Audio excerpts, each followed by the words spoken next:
The theme is Dimensions of Light, which is an enlightening subject, we hope. And the Institute has 10 aims, and perhaps 2 would be most appropriate for this afternoon. One is to honor through appropriate observance the contributions of men and women of all ages to world culture. And we're going to have some possible visitors, dignitaries from the world stage, besides our 2 speakers that may show up. So we can look forward to that. And also to promote forums for fearless inquiry and constructive dialogue concerning the frontiers of science, the therapeutics of self-transformation, and the societies of the future.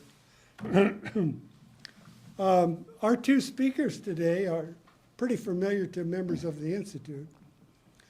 They're two of the pillars of light. Really, they're really pillars of light for the Institute of World Culture. Russ and Gerry Lewin. Russ, who handles all of our streaming and technological things for all of our events. And Gerry's kind of the hidden pillar. She does those thankless administrative jobs that keep us afloat.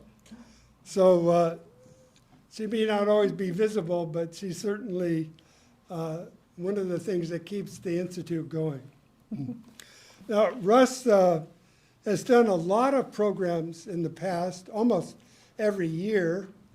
Last year, he did a program on artificial intelligence, Daedalus and Icarus.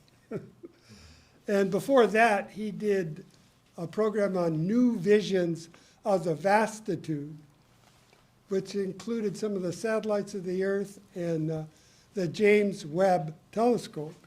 He's had a long time interest in science, mathematics, cosmology, philosophy, and technology. A couple of his heroes are Benjamin Franklin, and he did a program on Benjamin Franklin and science for the Institute, and Albert Einstein. And we should hear about those today.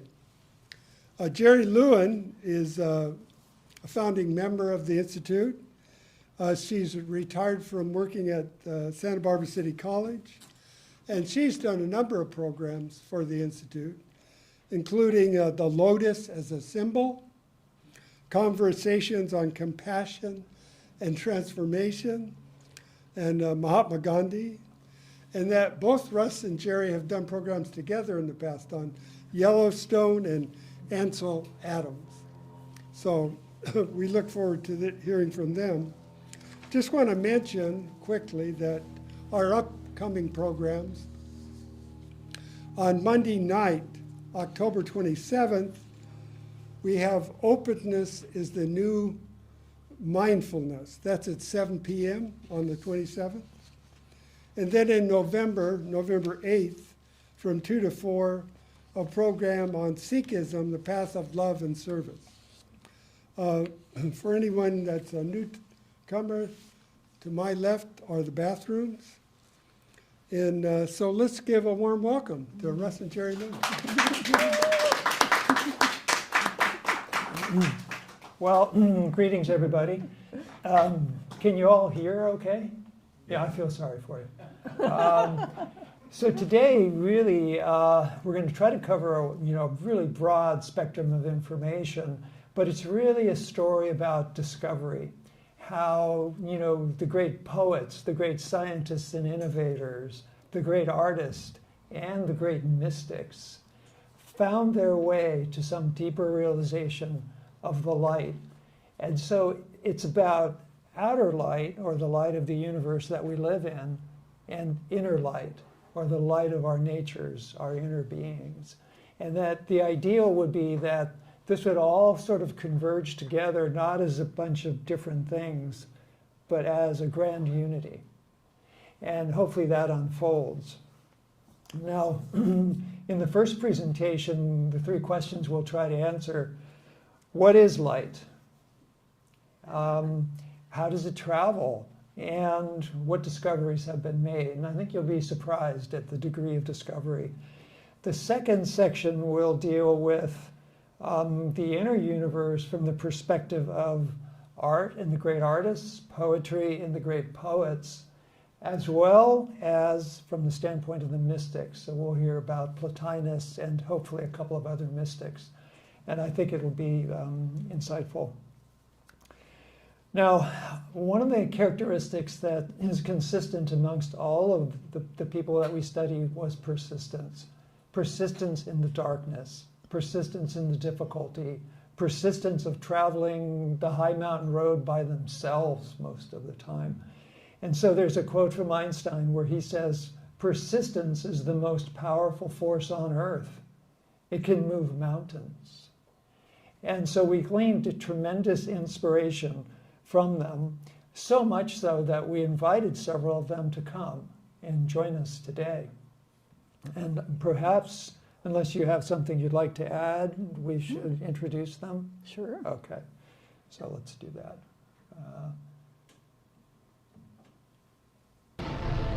Somewhere, something incredible is waiting to be known.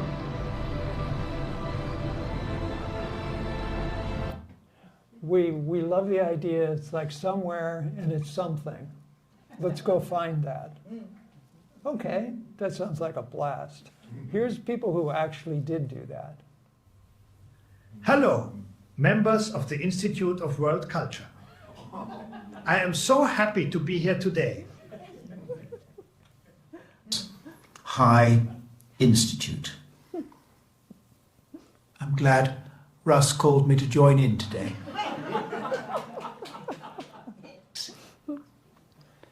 Seeing is, in some respect, an art which must be learnt. Hi, IWC. I have some striking things for you today.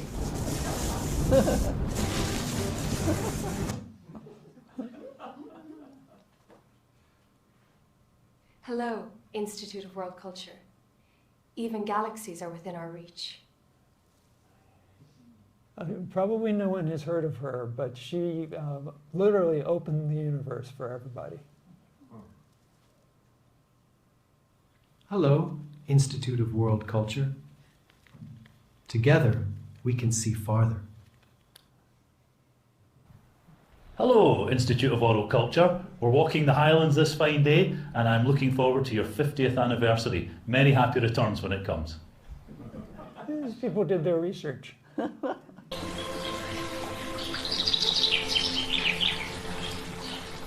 Bonjour. I am looking forward to today. Science is our friend, with it we will show you how light can bend. Science is our friend, with it we will show you how light can bend. So they volunteered to do that. I didn't make them do that.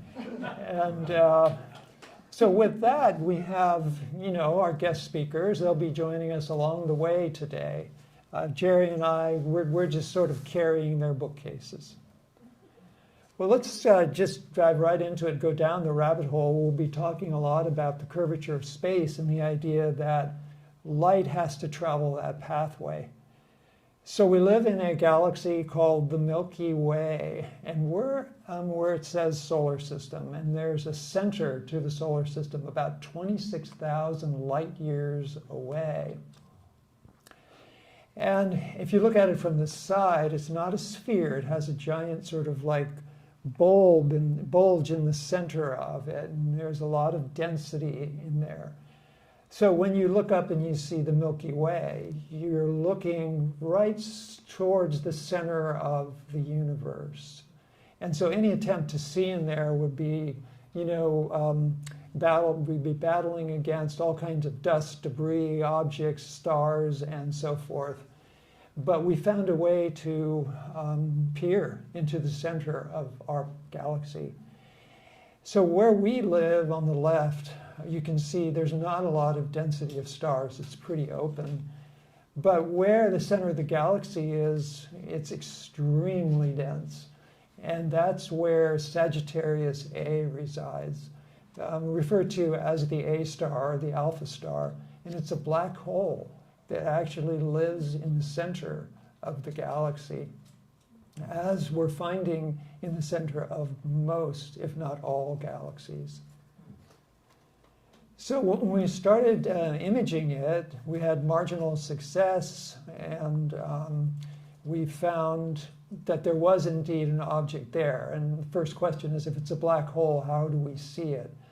Well, we don't see the black hole, but we see the distortion in space that it creates and causes light, objects, stars to congregate around it. And so we can sort of then infer that there's something very powerful in that spot.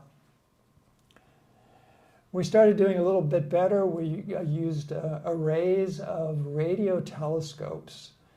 And so there's one here in California out in the Mojave Desert, 27 radio telescopes.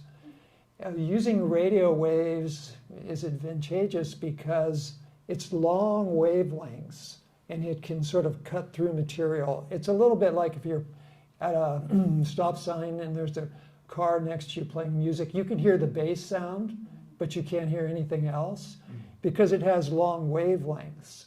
Optically, that's the same case with radio waves. So we decided, well, why not make a really big telescope? Why don't we take all the big radio telescopes, telescope arrays, and so forth from all over the Western Hemisphere and make them into one telescope? And that telescope will be the size of the Earth. And so these things are not easy to do, but they have some pretty brilliant people working on them. And so they took this and pointed it at this black hole, and they found that. That's Sagittarius A. It took 5 years to put this picture together because, well, first of all, it's moving, and they had to take all kinds of mathematical measurements to get everything sort of correct, and they took thousands and thousands of images and stitched them together, and finally came up with something like this, which is beyond stunning.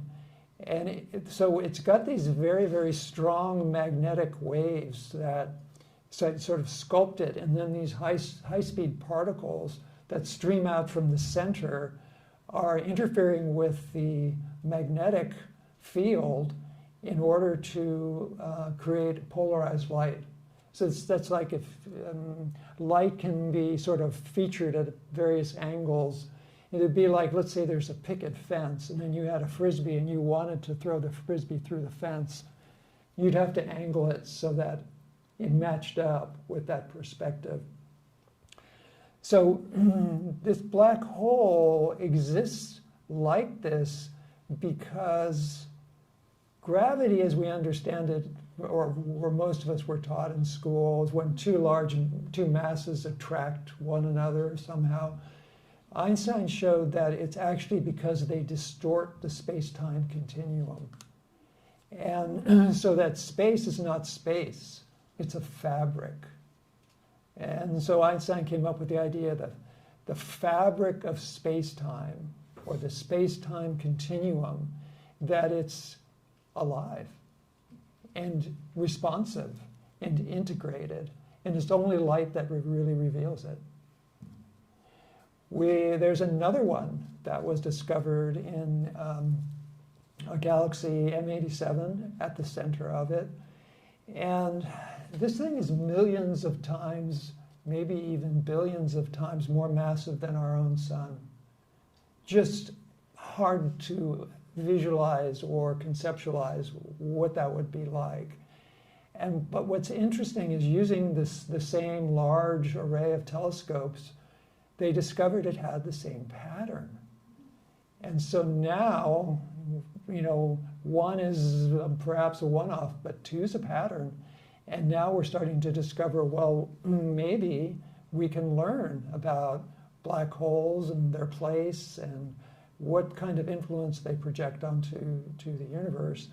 So they observed it for about 4 years and found that it actually flipped its polarity. So it has polarity north-south like the Earth, and it flipped in 4 years. So, you know, it's a pretty big discovery. The size of it, on the one on the right, is ours, and you can see the sun's diameter. So, you know, it's pretty big. The one on the left, you can see Pluto's orbit, then you can see Voyager 1, which is way, way out in interstellar space. And it goes very far beyond that. These are massive objects. So Einstein, in his field equations, and he worked independently, by the way, and did a lot of thought experiments. And he came up with and mathematically showed that space is like a stress energy tensor. It's got density, it can flow, but it's responsive to mass. In the case of a black hole, because it's such a massive, intensely dense object, it contorts space to the point where things that get sucked into it flow through this massive, empty sort of vacuum, and all of that mass is concentrated onto the head of a pin. How? Nobody knows. The laws of physics completely break down. But to think of that completely challenges our ideas of space, time, gravity. Just throw them all out. It's a brave new world. So this is put together as sort of a conceptual artist of how light has to flow around the contour of a black hole. Imagine space and time not as emptiness, but as a vast, flexible fabric. Every star, every planet, every one of us presses into it. Mass bends it, motion sends ripples. So everything affects it. Gravity affects it. We're even detecting gravity waves now. Einstein showed that gravity isn't a force pulling things downward. Mass bends the fabric of space itself. When I let this tiny marble go, it follows the curve in that fabric, spiraling toward the massive body in the center. And this has been proven scientifically. It's not just a concept anymore. Space. When we place mass here, yeah, space itself bends around it. You must imagine, not a flat sheet, but a flexible fabric. The geodesic, the shortest path. Thank you. It's also in 3 dimensions. So if that cube is sort of 3-dimensional space continuum, when it's distorted by a mass, it's distorted in all directions. So it's important to remember it's not just a 2-dimensional, piece of paper type of thing. So Sagittarius A is in the middle. This is a 6-month video. And what it's showing, its mass is so great that it's spinning stars around it. Stars. That's how incredibly strong it is. So the stars have to follow the contour of space-time created by Sagittarius A. Let's conceptualize what it might be to go there. We're diving straight for it, the edge of forever. Light bends, time stretches, and now we're crossing the event horizon. Inside, space... The event horizon is where it's like the point of no return, where you're going to get pulled directly into the black hole. The edge is nothing you can see, only what bends around it. Everything is pulled forward, even the light trying to escape. Crossing now, time stretches, matter stretches, and beyond. So there's so much to learn, and these other dimensions are like clearly revealing themselves to us now, to some small degree. Now, another important aspect of light is that when space-time is bent by a large object, so looking on the left-hand side of your screen, you'll see a highlighted object, and its gravity is distorting the field such that objects directly behind it that we wouldn't ordinarily be able to see are bent around it. And because of that, we can actually see things. So if we look on the right, there's 3 instances of gravitational lensing. that resulted in discoveries that we were able to make because of it. Ultimately, everything is distorted in space. They refer to this phenomena when an object circles another object in the foreground as an Einstein ring. It's a tip of the hat to Einstein and his discovery. He made these things theoretically, and it took a while before they could be actually proven. Most of them he did on the back of like an envelope type of thing. This is the first big image from the Webb telescope. And if you look closely in there, there's lots of sort of cigar-shaped space objects. Those are being distorted by gravitational lensing. So light conforms to the contour of space that's created by the mass in space, and they all sort of dance together. These are pictures taken by the Webb 2 weeks ago, and you can see how important it is to be familiar with the phenomena of gravitational lensing and then to take the partial images and unfold them into their original state through software and using artificial intelligence.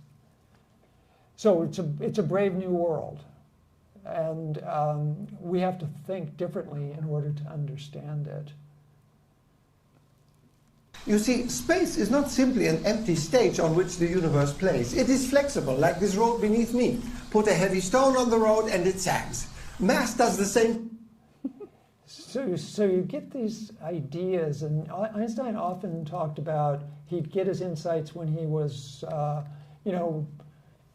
walking around and so forth. And so they visited Hale Observatory and they were talking to Hubble, and his wife said to him, well, what do you do? And he explained cosmology and the telescopes. And she goes, oh yeah, my husband does that on the back of a napkin. Just the way of using the intuition, which we see in every one of these individuals. They have information and then they intuit it. One of the great mysteries. Okay, well, let's talk about the sun. We've made tremendous advances in the sun in terms of the spacecraft. So we can send spacecraft up to it within 3.8 million miles, which is actually cruising through the atmosphere of the sun. We're touching the sun. And that's the Parker Solar Probe that you can see here. It has about a 6-inch sort of mat in front of it that's made out of some kind of carbon fiber. And even though the temperature is millions of degrees, it's room temperature inside the spacecraft. And so we've done some really wonderful close flybys that are mind-blowing. Here's one. So here it is cruising very close to the sun and recognizing solar flares. Those big pillars are sort of like magnetic loops in the sun, interacting and distorting the light. And we're going to discuss why that is in a moment. This one is particularly interesting because it's the first time we've seen the southern pole of the sun. This is a video taken live by the spacecraft as it cruised by. And these shots have really never been seen before. Close-ups of the sun's surface in action, and it's just wild. So they've been up for several years. They've taken millions of images, videos, scientific readings. And here's just a little bit of a highlight reel of some of the things that they've seen. All of this is from actual footage taken by the spacecraft. That was a flyby. That's Mercury transiting the sun. Wow. And here you're seeing solar flares. Some of them reach very, very far out and give bursts of energy that reach all the way to the Earth and cause all kinds of disturbances. That's solar wind being ejected. Again, big magnetic loops It's just this electromagnetic gyro that, constantly moves. So let's talk about how this works. The sun itself is in diameter about 108 Earths across. And 99.9% of the mass of the Earth is the sun. Most of the rest of it is Jupiter. The Earth is just a speck. But at the core of the sun, fusion takes place, or at least we think it does. And fusion is interesting. It turns mass into energy. Now, let's stop and think about that. What you're saying, mass is energy, that mass can be turned into any kind of energy or light. Is that what you're saying? Yeah, that's what I'm saying. That through the proton-proton chain, well, there's mostly hydrogen, 70% hydrogen on the sun. And in the core of the sun, it's so intense there. It's like 27,000 degrees Fahrenheit and 2.7 billion atmospheres compared to the Earth. And it strips away these electrons. And so the protons are, forced together, merged together. And in so doing, they form deuterium, and then sort of a process by which they become helium-3 and then helium-4. But if you compare the weight of the helium-4 to the original two protons that merged, they're less. About 6 or 7% of the mass is missing. What happened to it? It became light. That's where the sunlight streaming through the back right now came from. But it came from there about 1 million years ago. Well, I thought it took 8 minutes for light to travel from the sun to the Earth. Well, it might be a little bit different than that.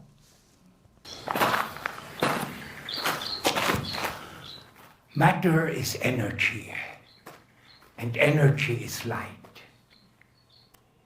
So when we're talking about light, we're talking about an aspect of mass. And when we're talking about mass, we're talking about an aspect of light. They're not different. So when we talk about, well, the universe is one, it really is actually one.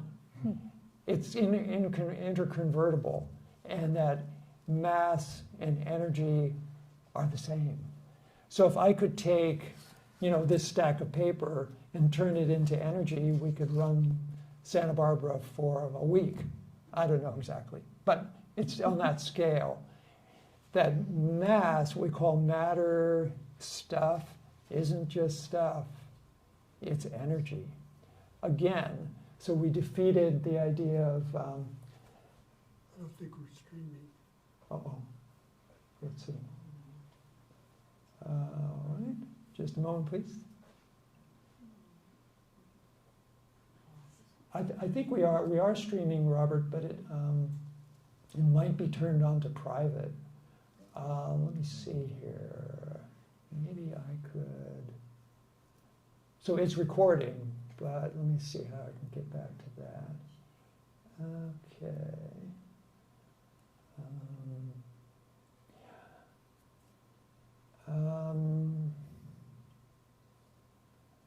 I think we might just think here. I think I'm going to have to turn it on momentarily. I don't think I can turn it on now. All right, anyway, so mass and energy are equivalent. Now, I mentioned that it may take 1 million years for light to reach us. The diameter of, or the radius of the sun is 435,000 miles. And it's created towards the core. So it has to travel that far to get to the surface. And as it travels in the form of energized gamma rays, it's so dense in that area that it just goes encounters all kinds of collisions. And it takes about anywhere from 100,000 to 1,000,000 years for it to make that journey. But when it makes the journey, it's only 8 minutes to reach our Earth. But at least for this student, it gave me tremendous hope and appreciation and gratitude for light. So when I walk around now, I'm thinking, wow, this is really ancient light that I'm walking in. Perhaps the most important aspect of this is that the light that comes to us from the sun is turned into sugar and helps processing carbon dioxide into oxygen through photosynthesis, which we've all heard of. So the plants capture light through chlorophyll and then actually photosynthesize it. So they take carbon dioxide and water and combine it with light, and the plant, as a cellular factory of sorts, converts that into oxygen and glucose. So algae, green plants, trees, some bacteria actually perform this transformation. And so again, when we go to grocery store, we're eating light. I mean, this is a really easy one to understand, that plants take light and grow it into things. And every single thing. So the next time you eat an apple, you're eating the core of the sun. Wow. You literally. It's just like, drop the mic. You know, it's that kind of a moment when we're sort of showing this like kind of like confluence of everything being some aspect of the light. Let's talk about electromagnetism. Here we're going to just talk about some math that basically broke open all understanding of physics by James Clerk Maxwell, a Scottish scientist mathematician. He said all mathematical sciences are founded on the relation of physical laws and the laws of numbers. So these things had to be proved, and I'm going to step you through his 4 famous equations. So all the mathematical sciences are founded on relations between physical laws and laws of numbers. So he spent 10 years on these equations trying to figure out the nature of light. And before I talk about that, well, I've got to explain that there are 4 fundamental forces of nature. There's gravity and electromagnetism, which we're going to talk about now. Then there's weak nuclear and strong nuclear. Electromagnetism is a force of nature, a really strong force of nature. We only have 4 fundamental forces. So let's talk about electromagnetism. We already showed that gravity has to do with the contour of space. Now we're going to talk about electromagnetism. Here are the 4 equations. There will not be a quiz today. He took existing equations and laws, put them together, and added some things to them. So it's really quite brilliant. Let me step you through it. First of all, we have to understand the idea of electric charge. Ben Franklin came up with the term charge. That's his. Everything's made of atoms, and atoms are made of electrons and protons and neutrons. The electrons are negatively charged and the protons are positively charged. Okay, where did the charge come from? Nobody knows that. That's the nature of reality. It's charged. Every atom is charged. Everything's made out of atom. It's all charged. It's all electrical. Everything. All right, so what? Well, here's what. if you have a positive and a negative, they'll combine together. If you have like charges, they'll repel. But just the idea of electrical charges, and these charges have fields around them. What's a field? Well, if you have a positive charge, it puts out a positive field. And if it's a negative charge, it pulls in a negative field. One is a source, one is a sink. In space, these particles can know each other by their fields. Now, remember back, Einstein's 5 years old, he stays home from school, has a cold. His father thinks, oh, I'll get him something to play with. He gets him a magnetic compass and gives it to him. And in so doing, changed the world. Because Einstein was using it, and he's like, wait a minute, how does it work? There's a field. There's a magnetic field around the Earth. And almost all of his work flowed from this idea of fields. And so first, there's charge and there's fields. Next, Gauss's law for magnetism. So we all know at a magnet, there's a north pole and a south pole. We get that. But what if I break the magnet in half? Do I just have a north and a south? No. You break it in half and it manifests a south and a north on the piece. What if I break it again? Same. What if I break it again? Same.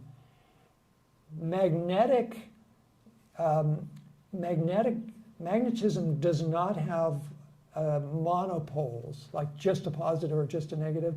It always comes as a north-south, always. Will it be discovered otherwise sometime? Maybe, but it hasn't yet. So electricity charge works one way, and magnetism works another way. Okay, those are the first two. Third, Faraday's law. If you take a magnetic field and change it, oscillate it, give it frequency, it will induce an electrical field. Show me.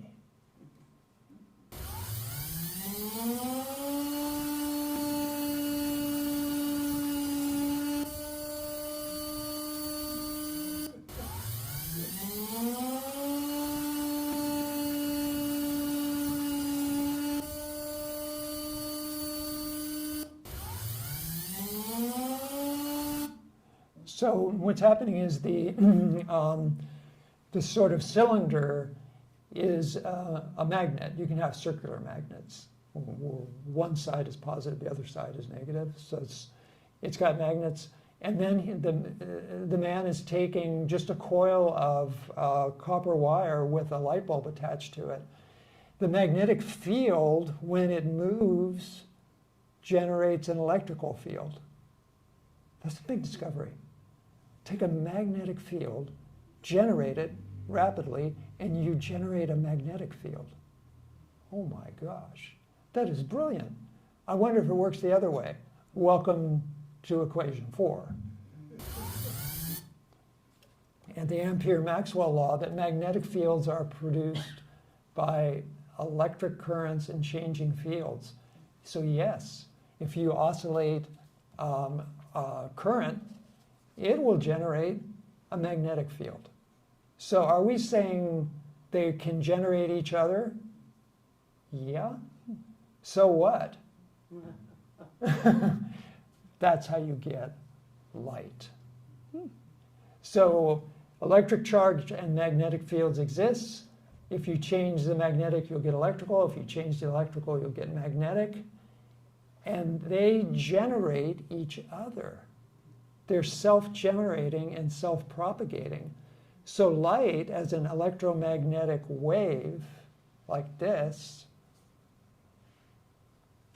one gives rise to the other, gives rise to the other, gives rise to the other. It self-propagates. Well, doesn't it need fuel? No. So in other words, we have pictures of stars and galaxies that are billions of years away. They've traveled for billions of years through space without anything. other than the original self-propagation. And that's light. Unbelievable. Unbelievable. And so it self-propagates. Doesn't it need a medium? No. It doesn't need air. It doesn't need a wire. It doesn't need any of that. Oh my goodness. I mean, I study this stuff all the time, and every time I look at it and say that, I'm like, oh my gosh, look at the universe that we live in. And we're still talking about the outside universe. The inside universe is, well, going to be amazing. Now, electricity, they're both sort of from the same source, but electricity requires a medium. So wire or, water or something for the electrons to flow through, but electromagnetic fields don't. No, I do not stand on the shoulders of Newton. I stand on the shoulders of Maxwell. He actually said that because remember Newton said, if I've seen farther, it's because I'm standing on the shoulders of giants. Yeah. Well, he's saying, no, I don't stand on the shoulders of Newton, who was the prominent scientist of his age. I stand on the shoulders of Maxwell. How many people have actually even heard of Maxwell? Unreal. Giant. Oh my gosh. All right, a couple of examples. Remember this. No great discovery was ever made without a bold guess. These people are something, and they're not afraid. They're like, it's dark, nobody knows this, what am I supposed to do? I know, I'll take a guess, and I'll chase it down. I'll go down the rabbit hole, I'll chase it, and I'll find it. And they did. So in Newton's case, his famous experiment, shining white light through a prism, and discovered that color was part of light. Observe this beam of pure white light. As it passes through the prism, it is not kept whole, but parted, each hue bending by its own measure. So, tremendous discovery. Then Herschel came along and said, I wonder if colors of the spectrum have different temperatures. This is, a cool idea. So he found that there was some variation, but when you do an experiment, you have to have a control. So you can't just measure things, you have to compare it to something. So he had a couple of thermometers sitting on the outside to measure the room temperature. And then he had one fairly close to red. And he found the red one yielded a completely different temperature than the colors or the room. Discovery of infrared lights. Oh my gosh. What did you do in your lifetime? I discovered infrared light. He also discovered Uranus. But so, from that, we realized that above the visible range of colors, there's infrared. I wonder if there's something on the other side of it. Yes, there's ultraviolet. In fact, there's infrared, there's microwave, there's radio, ultraviolet, X-ray, gamma ray. All of these are light. We can only see visible light, but all of these are actually light. And beyond remarkable, I would say. The difference between them is they all are electromagnetic waves, they all travel at the same speed, but they have different frequencies. So the difference between colors, say ultraviolet and red, is that they have different frequencies. And that's the only difference.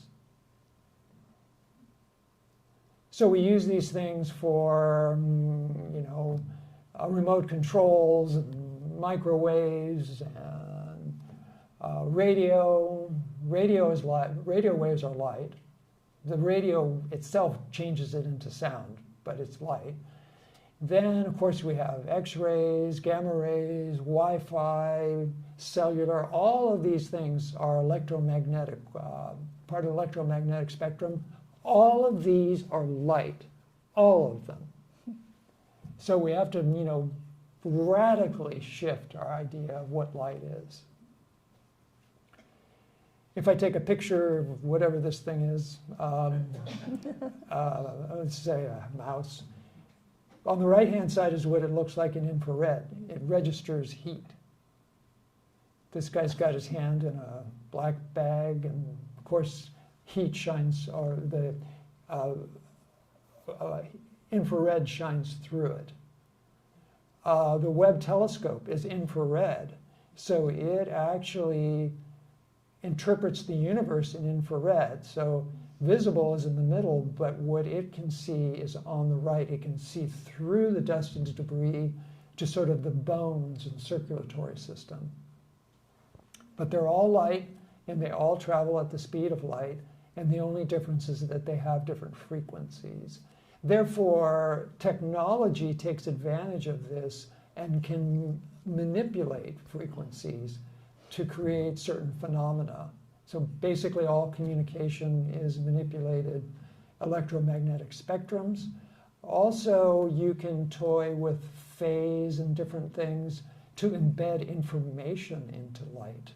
You can send that. So if someone sends you an email, it probably traveled over an electromagnetic spectrum, and then your phone interpreted it, and that is just amazing that we could actually do that. All-star team, Ben Franklin, of course. The electrical matter consists of particles extremely subtle. He's correct. They're charges, a term he came up with. Look there. It's running down the line. Ha! The key is alive with it. It's sparking, sir. Electricity itself, drawn from the clouds. Remarkable. We talked about charges. So on the left, you're going to see there's a difference in positive and negative charges.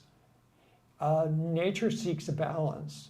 So if that's the case, you'll see a strike of lightning. Lightning is electricity. Well, electricity has to have a medium. What's the medium? The water vapor in the sky is the medium. And the reason it's jagged is it's following the path of least resistance, pockets of density of water particles around. That's what does it. He also invented the lightning rod, which actually can take lightning and send it to ground through metal. Previously, it would hit a building like a church spire and burn it down. This was a very important and popular thing. He was the ambassador to France, and he took it there, and they were raving about it. They loved Franklin anyway, and he could barely speak French, but they were so enamored that he could use laws and science and innovation and make things that were really important. And so he was able to convince the French to give America over $1 million at the time in French troops. And without that, there's questions about whether we would have won the Revolutionary War. Ben Franklin is the person we owe so much gratitude, scientifically forming the nation. And I'm going to try to get him back and be the next president. Henrietta Leavitt, she opened the way for measuring the universe at a time when she worked, early 1900s. Women couldn't really be scientists. She was really intelligent, but she was a human computer. She worked with Hubble and others, and so they would give her stacks of pictures, and then she would look for differences.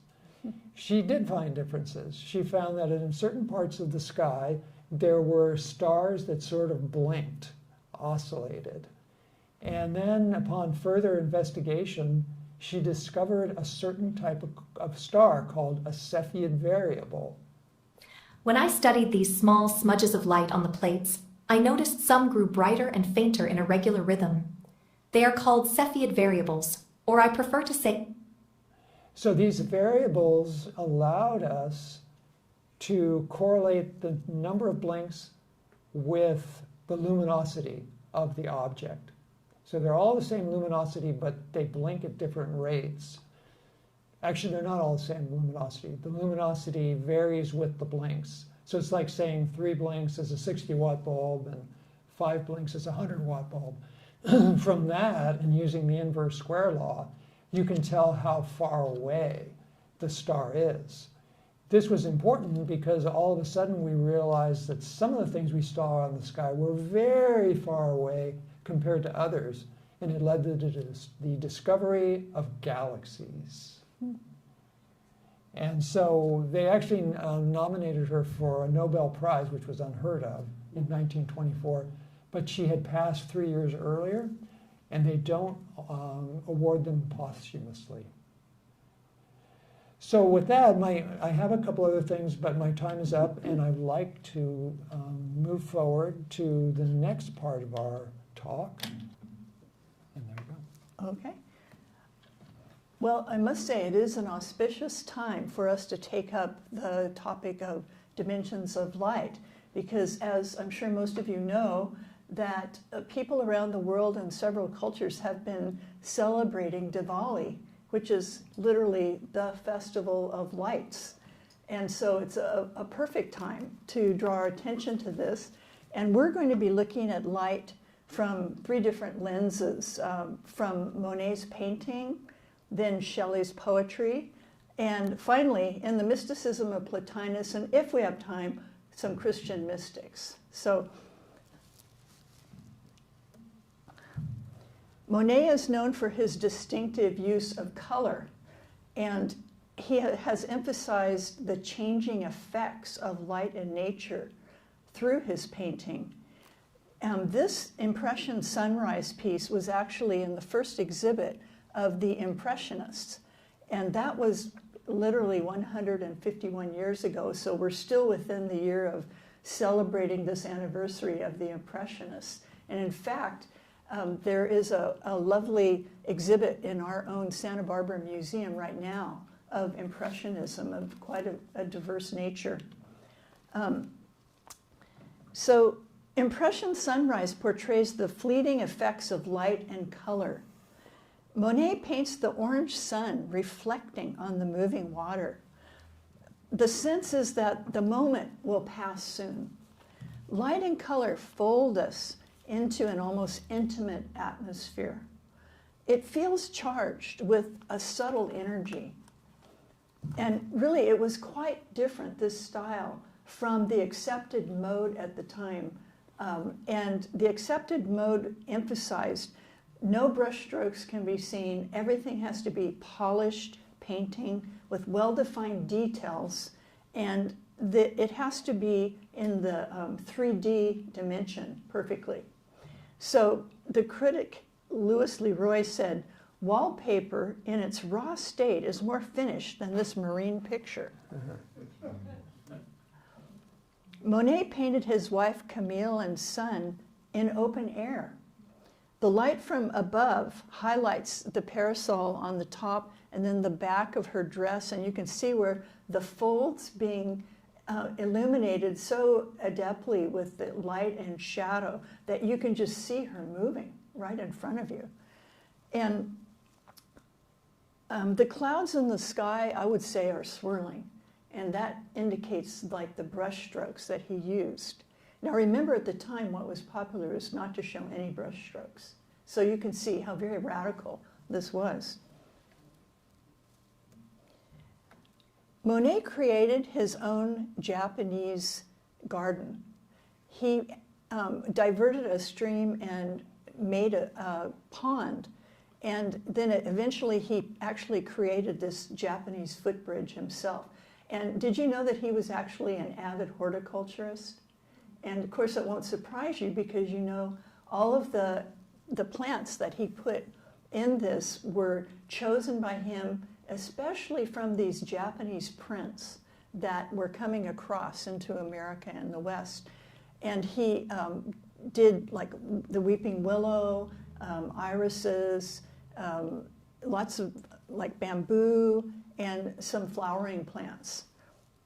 So he said, "I want to paint the air that surrounds the bridge, the house, the boat, the beauty of the air in which these objects are located." The light changes every moment. You must catch it while it dances. The lilies, they are never the same twice. Only the memory of their color. Oh, so the light is dancing, and this is beyond the physical. It's communicating to us like a dance. A deep awareness can be gleaned to see how light might look through the eyes of an artist. Now this close-up, you could see where Monet actually detailed out a few lilies, and then he left the rest for us to fill in the details with our imagination. And so he's inviting us into the picture. Monet creates an immersive experience. A light awakens within when we put ourselves in the picture. A great beauty and natural harmony between all the parts of the scene is intuited. The vibrant interplay of colors and ever-changing play of light on water is dynamic but tranquil and absorbing. It becomes really a meditation on inner light, calm, and beauty. When Japan opened up its trade with the West, which was in 1855, suddenly this great artistic influence from Japan truly affected the Impressionists. Hokusai's piece, The Great Wave, exemplifies this with its dynamic rhythm and perspective. Western artists collected prints of woodblock images and began integrating some of the styles into their own work, including asymmetrical balance. Van Gogh, a post-impressionist, studied deeply Japanese drawings, taking them very seriously, noting the use of dots, lines, and colors, portraying light. In this painting, he begins to use some of these. His brushstrokes are visible, and he vivifies the color areas with these graphic designs. So Van Gogh's Starry Night is really embodying the dynamic rhythm of the sky, and what he's doing is blending his imagination with his observation. So the yellow of the stars symbolize spiritual light. He said he felt that night was much more alive and more richly colored than the day, and he told his brother Theo, I envy the Japanese for the extreme clearness which everything has in their work. Their work is as simple as breathing, and they do a figure and a few sure strokes. Light and poetry. Sages wisely say that what is transcendent enters into our awareness of particulars.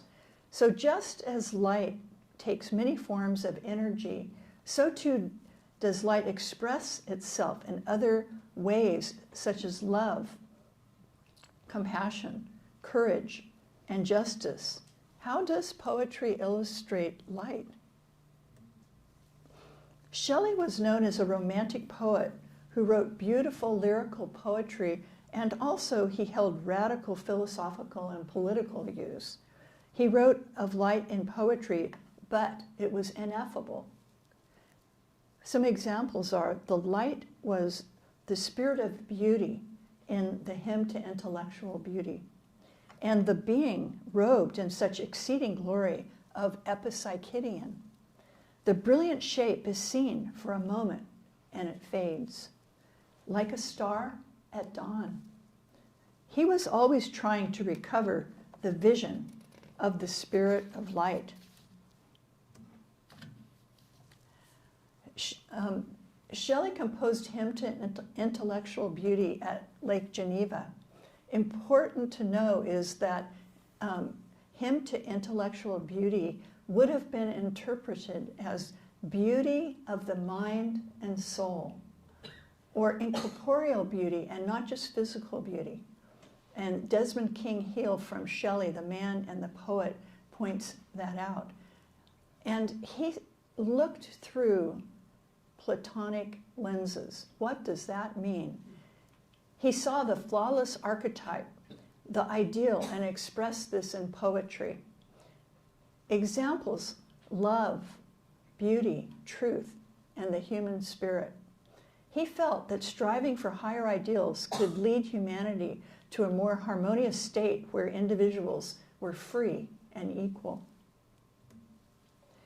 Now, by way of background, we're going to take a brief look at Plato's divided line from the Republic, and this is taken from Professor Bhagavan Iyer's Parapolitics, chapter of Agathon and the Cave, which is, by the way, explained excellently in understandable terms.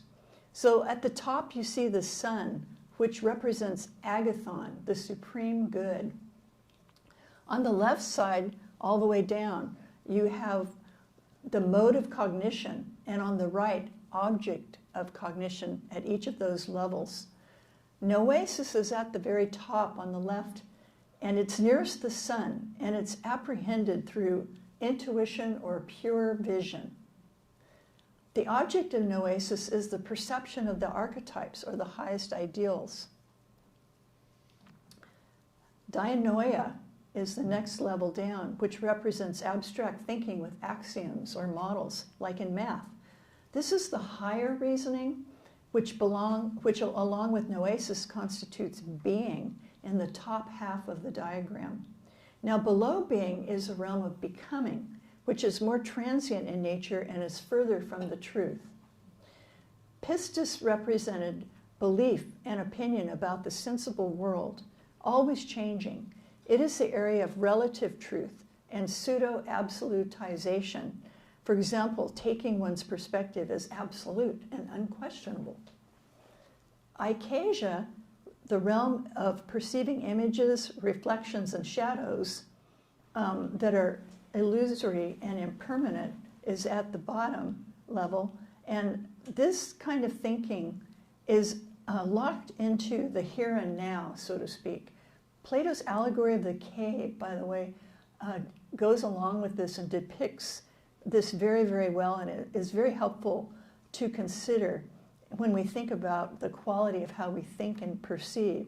So, Shelley's higher ideals originate from his way of conceiving ideals in the realm of being through his higher imagination or intuition. This is distinct from the passing panorama of seeing images in the lower area of becoming.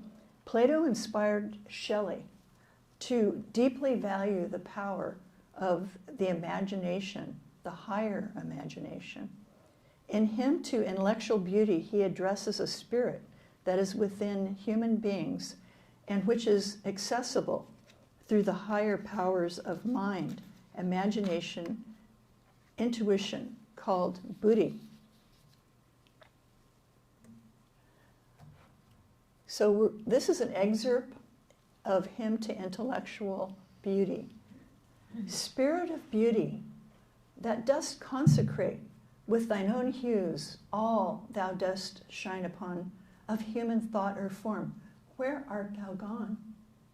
Thy light alone, like mist over mountains driven, or music by the night wind sent through strings of some still instrument, or moonlight on the midnight stream, gives grace and truth to life's unquiet dream.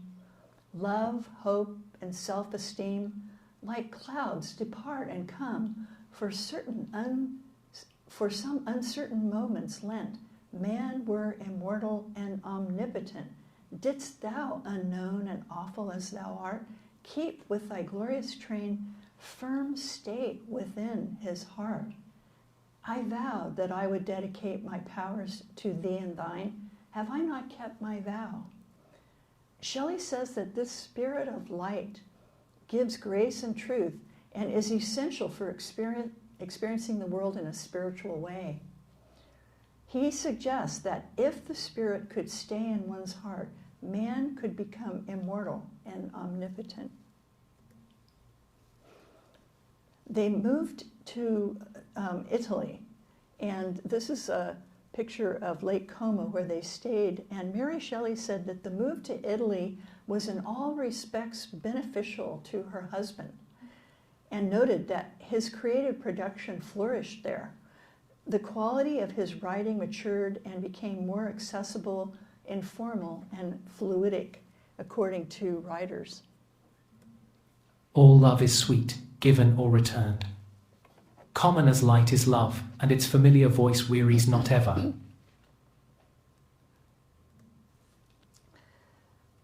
So, speaking of love, Epipsychidion is one of the biggest poems on love you'll ever read. And when the Shelleys lived around Pisa, he composed Epipsychidion, addressed to the noble and unfortunate lady Emily, now imprisoned in the convent of St. Anna in Pisa. And the story was that her father made her stay in the convent because he wanted someone to marry her who had money, and he was waiting for the right person to come up.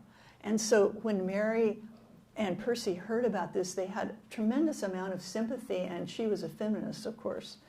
So, excuse me, they supported her, and he actually idealized her in this poem.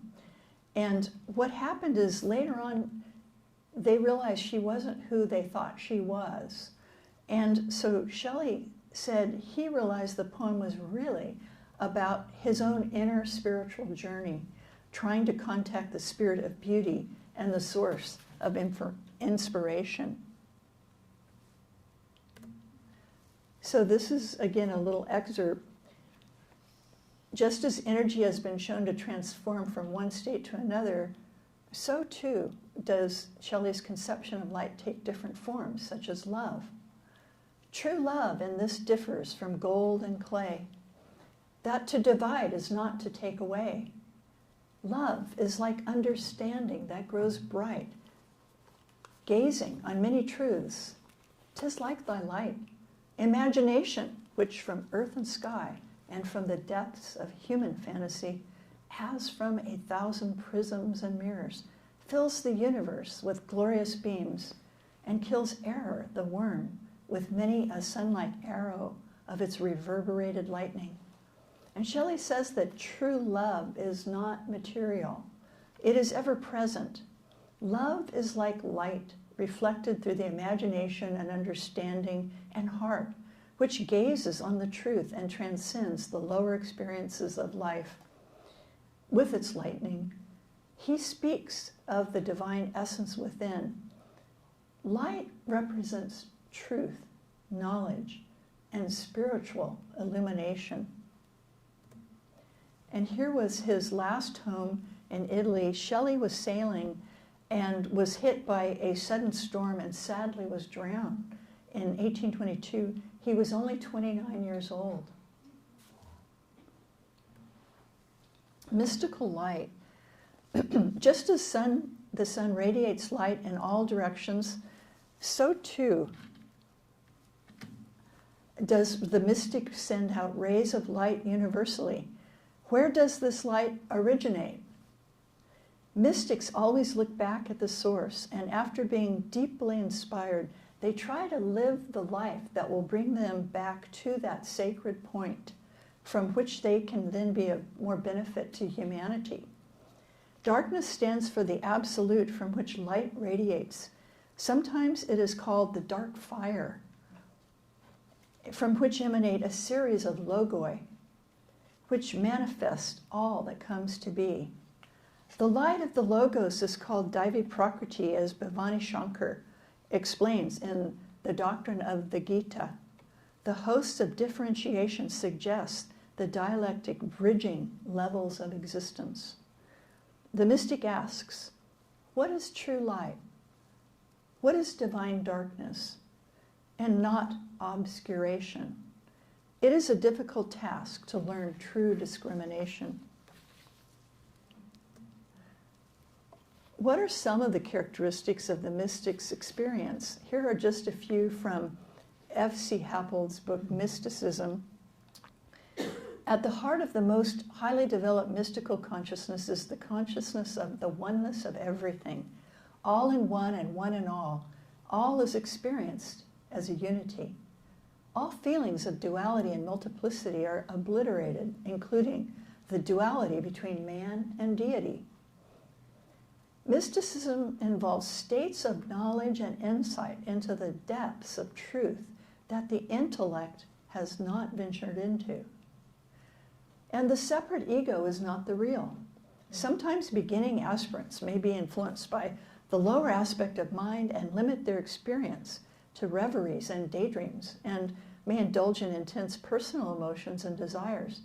For example, Saint Theresa of Avila gave warnings to her nuns to ignore psychic emotions and feelings of transport or corporeal experiences, as they are distractors from the path and they don't help other people. The ego can interfere with interpretation of experiences due to selfish desires.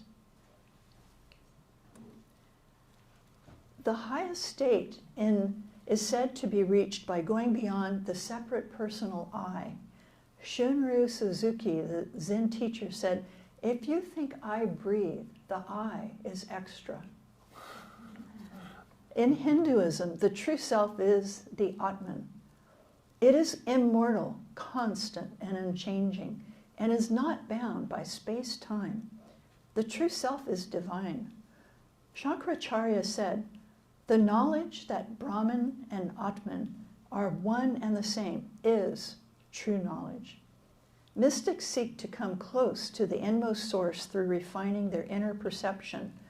They find one great belt of shoreless light within the ineffable divine darkness.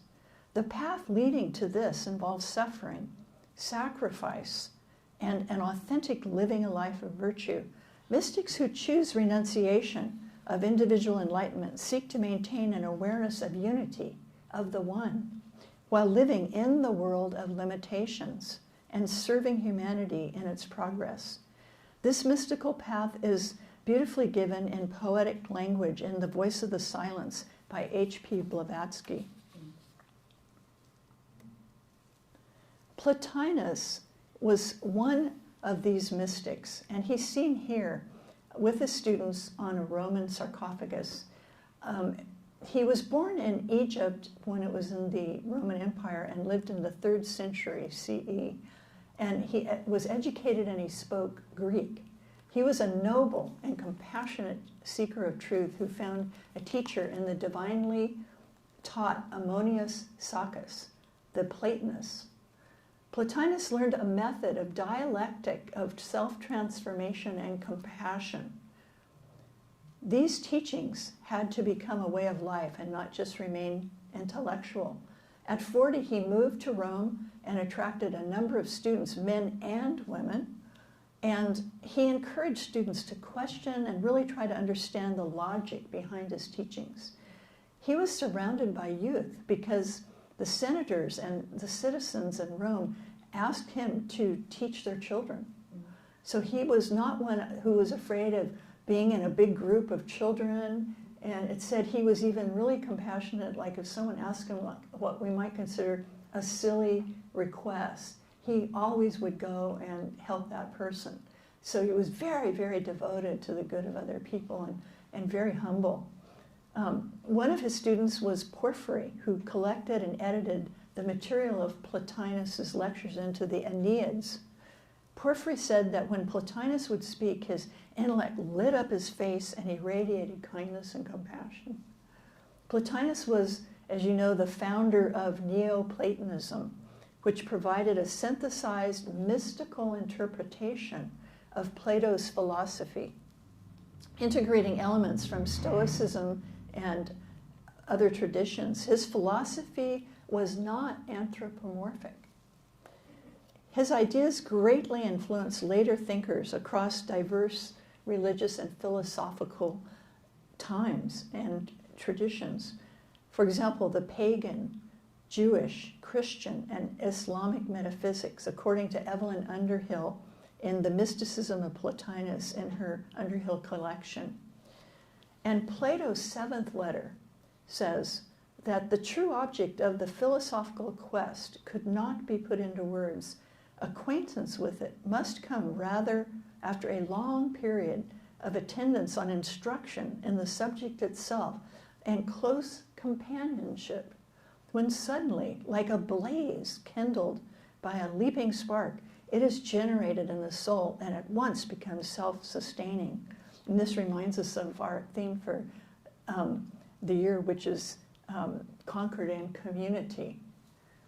Plotinus understood that the path reaches its pinnacle in a mystery which can never be expressed, but may be experienced. Plotinus practiced with calm intensity the quest for mystical union with the good through the exercise of pure intelligence or nous. His motive was always to help and serve others.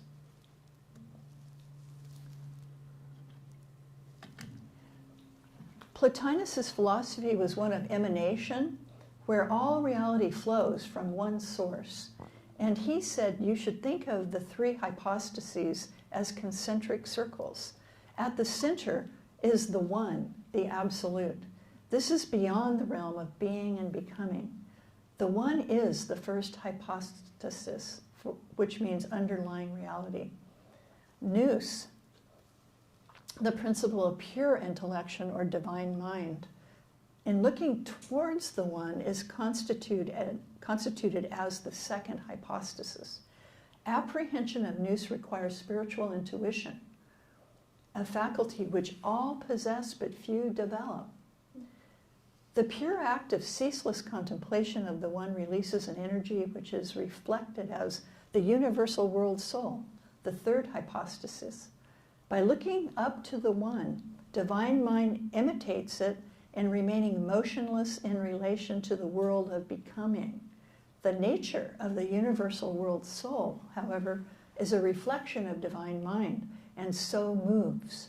Divine mind contains the noumena of all that can potentially manifest, ideas, souls, matter, and yet it is ever a unity. The universal world soul animates the interdependent cosmos.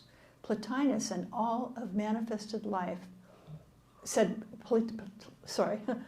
Plotinus said all of manifested life is awake and alive at every point.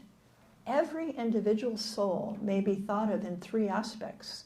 Closest to the divine mind is the intuitive or celestial soul. Farthest is the natural, unreasoning, or irrational soul. And mediating between them is the reasoning or rational soul. The intuitive soul hangs down, so to speak, to connect with the reasoning soul, and likewise the reasoning soul can reach up to it. Individual souls are simultaneously submerged in matter and living a celestial life in union with the divine mind. And importantly, the choices we make guide our lives. For example, when consciousness tends to focus on material existence, the higher life of soul eludes conscious awareness. Directing attention within, beyond the body and external world of the senses, the soul moves towards the one through the purification of its heterogeneous elements. And a pretty famous quote from Plotinus is, "Withdraw into yourself and look. And if you do not find yourself beautiful yet, act as does the creator of a statue that is to be made beautiful. He cuts away here, he smooths there, he makes this line lighter, this one pure, until a lovely face has grown upon his work. So do you also cut away all that is excessive, straighten all that is crooked, bring light to all that is overcast, labor to make all one glow of beauty, and never cease chiseling your statue until there shall shine out on you from it the godlike splendor of virtue, until you shall see the perfect goodness surely established in the stainless shrine." So just as there's a threefold descent, there's also a threefold ascent. So Plotinus thought that there should be fluidity in the upward and downward movement as we go through different states of consciousness. Plotinus said this is not a rigid march to the top, but an ongoing effort. And the dialectic involved moving up and down without getting caught in identification. So moral purification entails shifting the center of our being from sense to soul and from soul to spirit. By doing this, we come to live at new levels of existence. Ongoing practice of virtues is important. For example, wisdom, self-control, justice, courage, and reverence. Reasoning involves the soul rising to the level of higher intellect and contemplating ideas in the divine mind. Engaging in philosophy and the dialectic prepares the soul for spiritual ascent. When the soul becomes a pristine mirror of nous, one is no longer conscious of the divine mind. One is self-conscious in the divine mind. One is the noetic self. Enlightenment involves a progressive initiation into the beauty of the good. It occurs through the faculty of spiritual intuition, which lifts the life into communion with the eternal world of spirit and ecstasy. That profound illumination of consciousness, whereby spirit and love achieves union with the one. This act transcends even knowledge of the highest kind. This state of pure unity is an ineffable experience of light and ecstasy in the mystical sense of experiencing the one. And Plotinus is really at one with all other mystics when he says that the driving force which urges the soul along the pathway to reality is love. He called love an attribute of nous. The fullest life is the fullest love, and the love comes from the celestial light which streams forth from the absolute one, Plotinus says. Other mystics like Rumi emphasized light and love.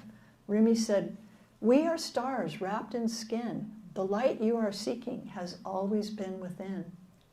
This state is possible because it's said that Plotinus actually reached this at least 4 times in his life.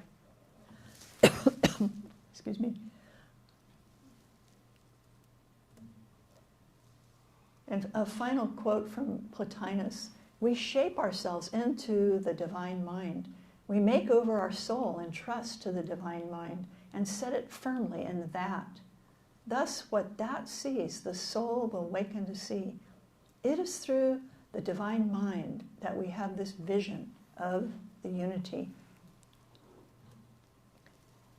Now, St. John of the Cross was a Christian mystic, and he was Spanish and a Carmelite who lived in the second half of the 1550s, and he worked very closely with St. Theresa of Avila, the founder of the Carmelite reform. And we just wanted to draw your attention to a book called In Tribute to a Teacher, The Life and Guidance of Nandini R. Iyer, edited by Carolyn Dorrance. Professor Nandini Iyer speaks with clarity in a thoroughgoing essay from a talk, Suffering and Transcendence in Mysticism, about the suffering of the mystic. She said that the 2 books that St. John wrote, Ascent to Mount Carmel was one of them, has to do with the dark night of the senses and involves a dying to the world.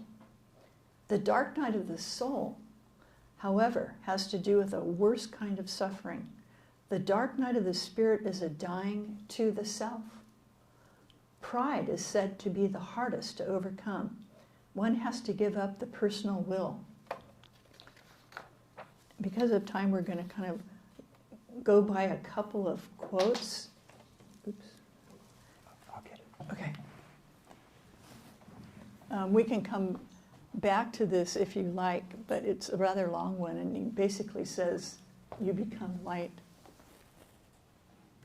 There is a sun, whence this great light proceeds, which is transmitted to the faculties in the interior part of the soul, and as its rays enter, they do not merely illumine, they warm. So that was St. Theresa of Avila, and she actually said that about light. It's a completely true quote from her, and she was the one who had so many mystical experiences. She wrote about it in her book Interior Castle, which is something that she was urged to do by the other priests and everything. She personally just wanted to get on with serving others and serving her nuns. But she did that, and it turned out to be talking about this experience as a castle made of diamond, and that it had many mansions within. And so she goes through the experience of going from the outside to the centermost where the king was, and for her that was Jesus. And so this movement is described, and I'm going to just give you the shortened version of what the 4 stages are. But it's a kind of a lovely thing to read, because she's so devoted to the nuns that she's doing this out of duress to take any time away from her duty. So the first stage, one leaves the world and devotes oneself to the path. One practices discipline and virtues and tries to overcome selfish desires and motivations. In the next stage, one enters into more interior mansions and experiences raptures and a feeling of being transported. You probably know what that means. Like, you lose all sense of space and time, and you feel like you're taken some other place. In the third stage, one is walking with God in His presence, and this is called an intellectual vision. One still senses a separation, but one can contemplate and feel the presence of the divine. And then finally, in the 4th stage, complete spiritual union takes place in the deepest part of the soul, which is called the spiritual marriage. Like the stream entering the sea, it is a sublime interior experience that is not corporeal. So that is probably quite enough of listening on your part. But I think we have one other thing. What is Einstein playing his violin? Oh, do you want to play it? Yeah. Okay. It's been an enchanted evening, one we won't stop believing, a quiet glow, a gentle gleaming, that should leave us all dreaming.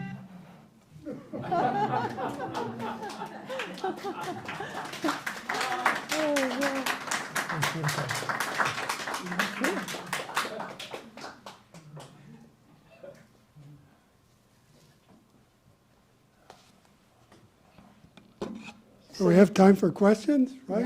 Yeah, sure. Q&A, sure. Does anybody have a question? Just a...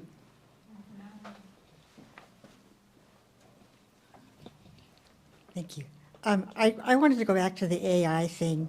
I liked what you did on this, but I'm just concerned with the AI thing so far. We're getting ahead of ourselves. We're not using morality and that kind of thing. How does a scientist know what's real and what isn't with AI?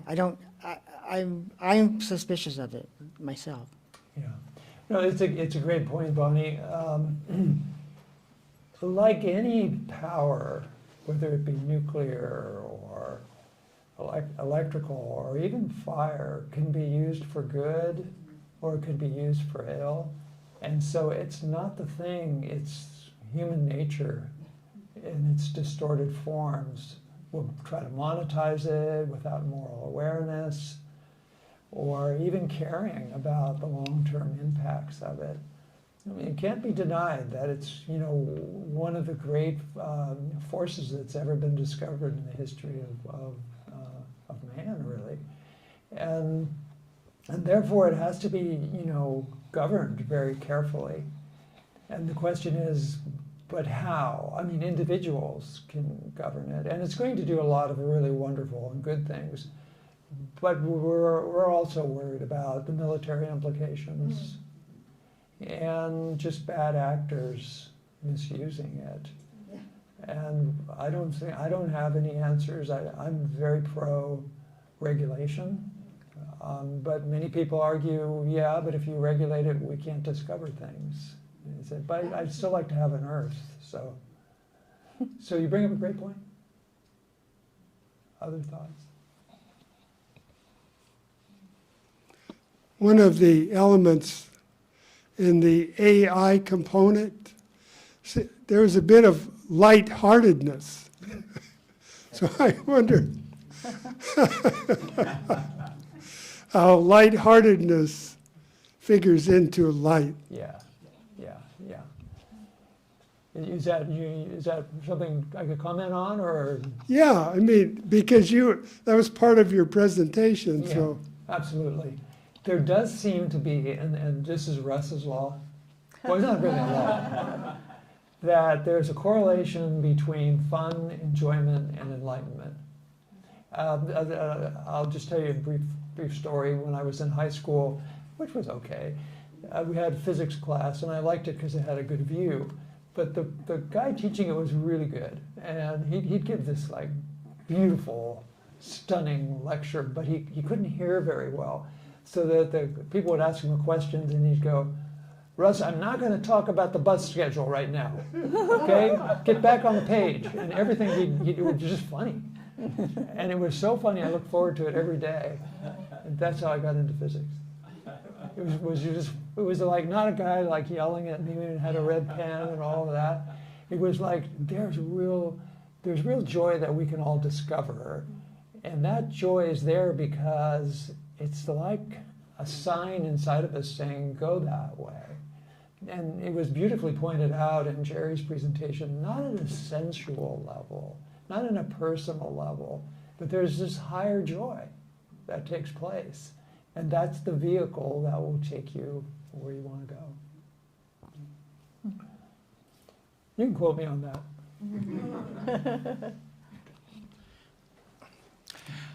Well, I'm just moved, and let me say this, and you can make any comments. Okay. It's just stunning, combining both your presentations. One, your presentation give us a picture of the physical world. Yeah. Physical world. And then was also stunning when you mentioned that what I see, I only see a small little thing. Yeah. All this infrared, all these other, So I began asking, what's real? Well, everything I see, is it real? So that part. And then you also made another incredible point that this light, or matter is energy.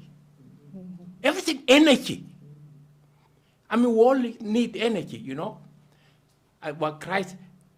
Now, Gerry brought taking this idea of energy. There's a physical energy, but I also have emotional, feeling of emotion. That's energy. Inspiration, energy. Anger, I have energy. And then the mind, there's also energy. When you think imagination, there's energy. So, and then you pointed out in Plato's divided line where the sun is way up there. And then you have all these. And somehow that's what we want to get. So can you say something about the energy we need or not different? Anyway, any comment? I don't know. Thank you, Johnson. That was beautifully put. What did you want to tell about electricity and magnetism and pod? No, you. It's funny. It seems that, like we heard, there's energy everywhere. All light, is coming to us in one form or another. And so what is it within us that receives that? What would you consider is seeing that? Your eyes, of course, right? I mean, we're looking at these beautiful paintings and then, what else? And there, you find out, like in the Plato's divided line, that we have these different faculties that perceive in a certain specific way. And so all of these are different kinds of energy and use different aspects of our being, whether we're being philosophical, we're being devotional, we're being scientific, we're being a healer. All of these take some kind of energy and interact with these different levels of being in each person. And so it's such a good question to consider, what kind of energy do we need to XYZ, whatever you want to fill that in with? What kind of energy would help us to reach to, a higher state of consciousness where we can have peace? What kind of energy do we need within ourselves to actually keep ourselves going when we get into a dark kind of situation, or a more depressing kind of situation where people around us might be sick and close to death or something like that? How do we bring ourselves out of that and bring that energy from within? And I think that that's a really excellent question, but perseverance is the key, and just keeping going in not an up and down way, but although we do go up and down, but in a way that's consistent and builds upon itself. And then that energy can create almost anything. If we are putting our whole being into that, we can imagine something and make it happen. What would you say? You want to know what I'd like to know is, you have have identified all the wavelengths. Okay, there is a healing energy. And I'm wondering, what kind of wavelength does that have? It's a wavelength between some other source and utilizing and accessing it. How, I know that people access that wavelength to use. So what is that wavelength, and have they ever been able to discover something like that? Yeah, well, don't we wish we knew? Yes, I know. I'm very fascinated by it. Yeah, well, we shared the idea that magnetism can yield or induce electrical current, and electrical current can induce magnetism. So if we take that to the inner realm, what would charge represent? That would be your ideas. Right. So the more profound, universal, pure your ideas are, meaning the less personal, the less desire-ridden, the less selfish, if you can, you're generating charge, and that charge is in motion. That charge will create a magnetic field. We've read, we don't know, we've read that those who can perform what you might call healing or goodwill in general have a magnetic quality. So they induce it through their ideas. And those ideas, well, what ideas? Well, we've heard beautifully about Plotinus and the mystics talking about dying to the world. Now, they don't mean it literally, they mean give emphasis to the higher vibration, the higher charge within yourself, and with that will naturally come life force. And it's But life force that heals. can they access it from a source above? I don't think I could answer it. I don't think I Okay. could. Do you know that? Well, we might throw it out to a few of the people here that worked in the healing areas to do. Yeah. I know 2 people, there may be more. Yeah, I can't answer that. Luis, maybe? No? Okay. Somebody else want to ask? Oh, I think that Taoism and Tai Chi and Qigong are right in tune with the answer to that question, because it is a practice in realizing your own Qi, the Qi energy, and how it can be transmitted to yourself and to heal others too. And it's really a neat marriage of the two. And I just want to say it was a wonderful presentation. And that still, I don't know if the scientists still will unite the two. But I think they're getting really close to thinking of this as a benign universe, and that we're guided by that. Yeah. And that's what light is loving kindness. Huh? Yeah, yeah.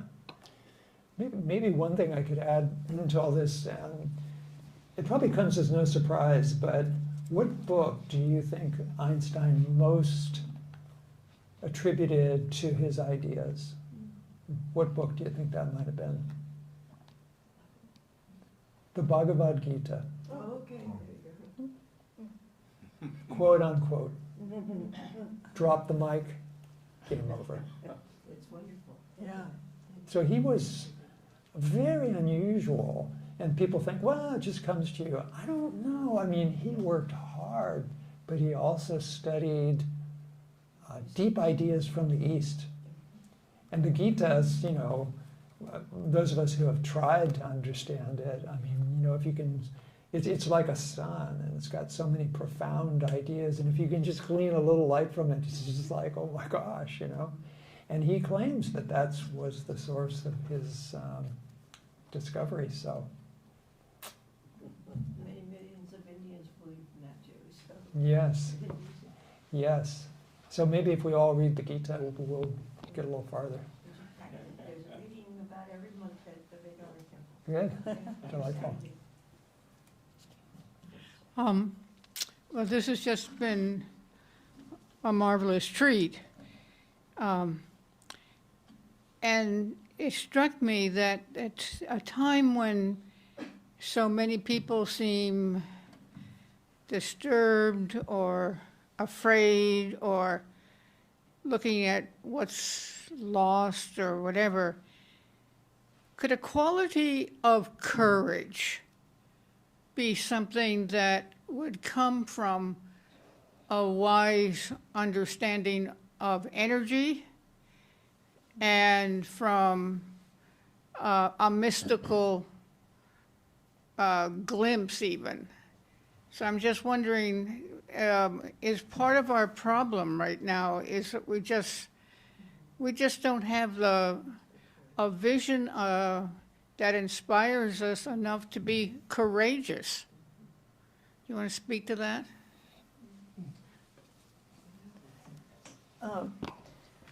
The virtues are so related to each other, aren't they? That, you know, you're thinking of wisdom, but then you can't really think of wisdom without courage. You know, you're thinking of light. You can't really think of light in some contexts without love. And so, you know, there are these relationships between these positive values and virtues. And so I think that courage takes different forms. Sometimes courage can be a completely invisible thing. Nobody sees a heroic act, or now we just put the fire out and we save that cat, and you know, that's an obviously altruistic thing that we can see.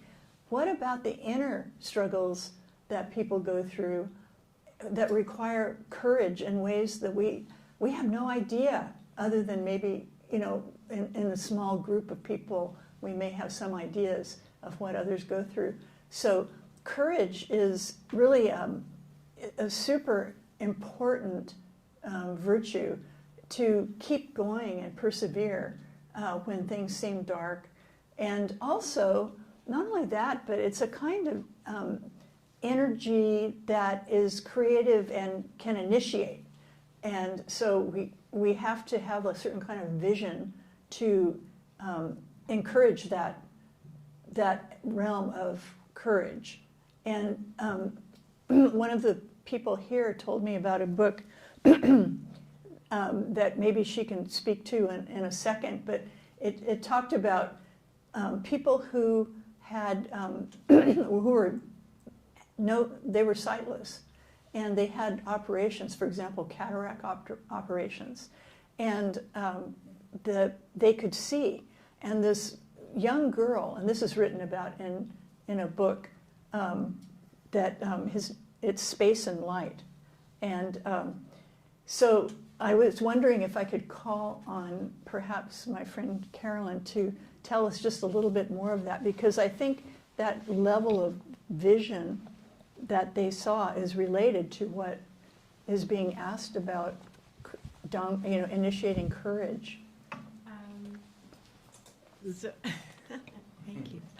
If you wish. I think I don't think I can speak to that right now, but thank you for calling on me, Gerry. It's been a wonderful presentation, and I'm sort of formulating things within that I know I'm going to share with you later. But oh, sure. Yeah. Well, I was thankful to you for bringing that up, because in the example was Annie Dillard, who's a modern writer, and when she heard about this story of this young girl that had the cataracts removed and suddenly could see, she saw the tree. The tree with the lights in it. The tree with the lights in it.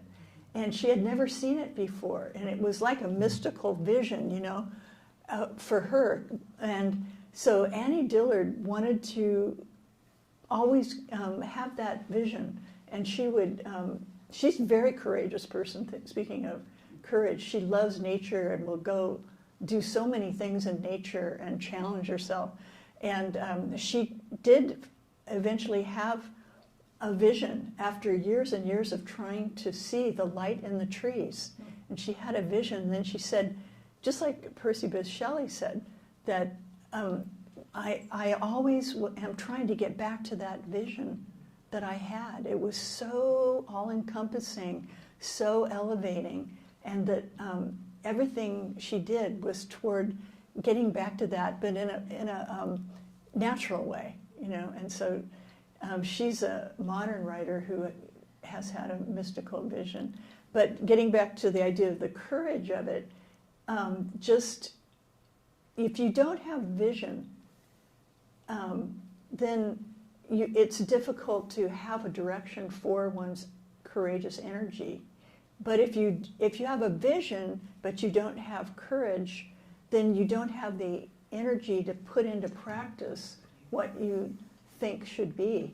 So vision and courage, I think, can go together quite well. And I think both of them require self-mastery, mastery of our emotions, clarification of our mind, strengthening of our contemplation of the highest ideals, because that's where we get our inspiration. So.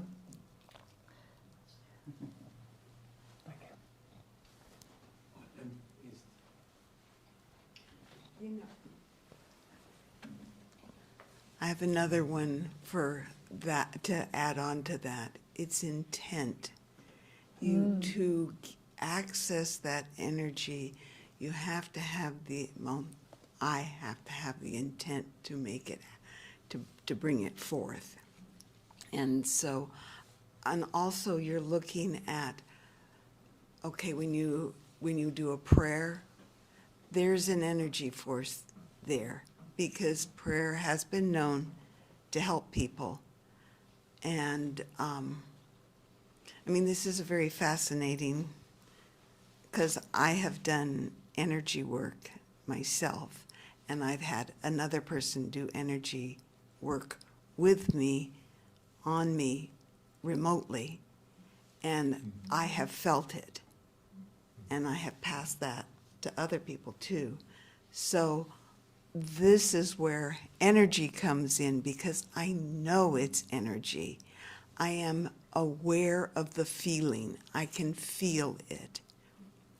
And so that's why I'm trying to figure out, it's always been my curiosity, is where did I pull it from? I pull it from above. The universe, I pull it from God, whatever I feel like it is. But I can feel that energy. And I'm just trying to put my finger on it and what it is. And I know that there's things around. I can feel it around. You can feel the energy in a room,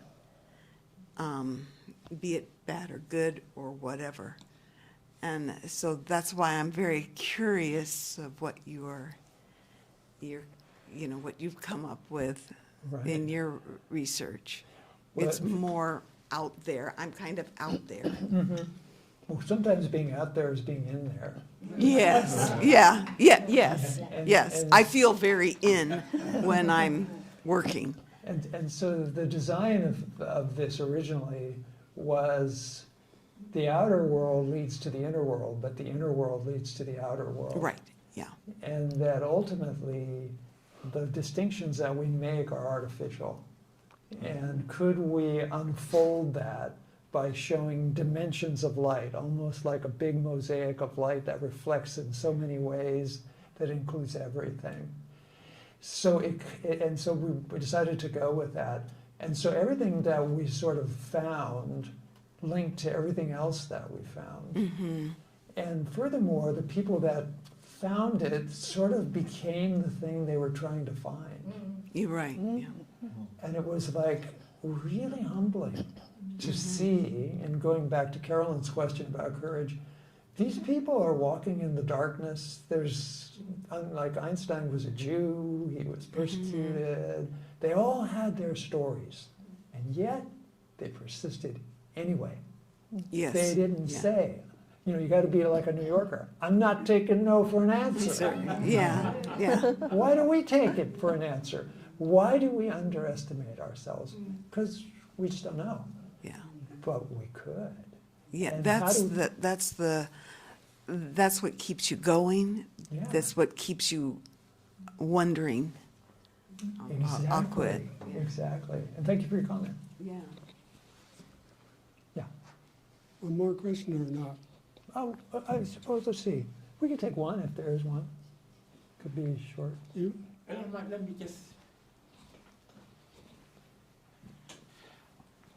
you know, another, all your questions, your presentation just raises, I was thinking like my eye. I can see close, but somehow mysterious, I can see all the stars, at the same time. I mean, that, and then also the idea, I'm in a dark room, but, I can't see anything. But if I have a light, a torch, I can see. And sometimes what may appear to have been a snake happen to be, not a snake,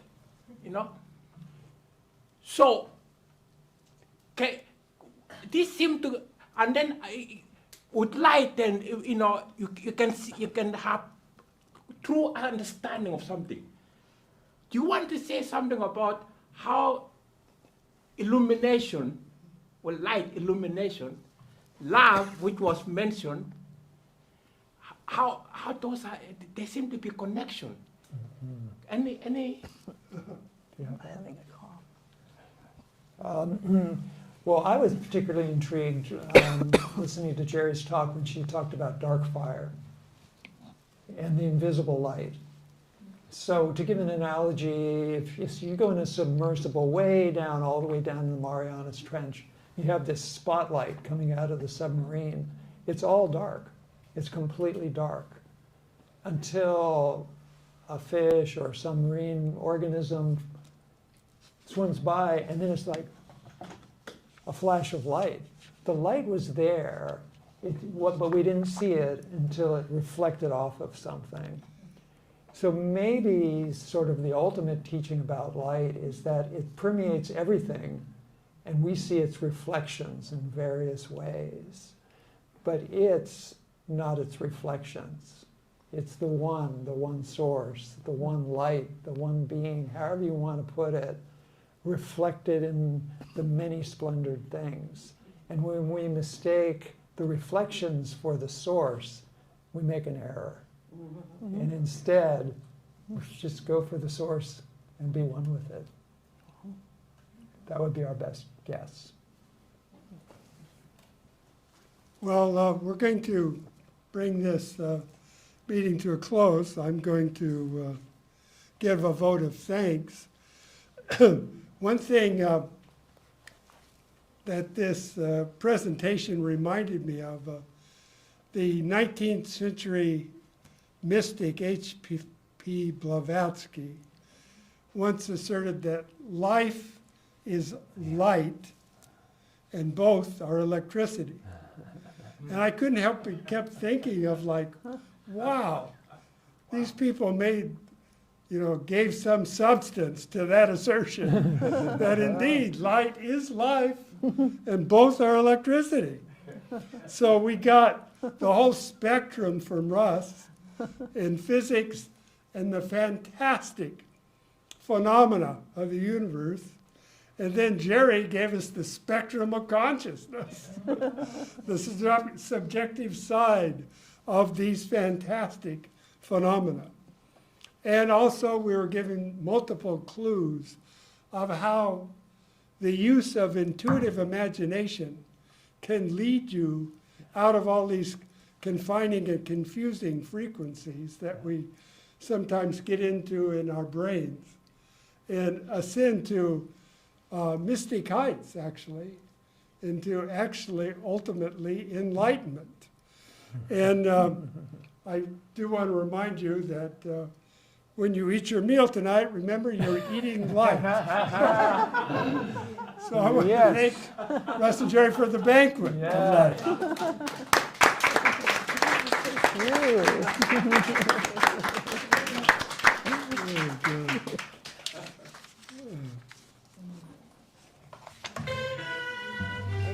It's been an enchanted evening, one we won't stop believing.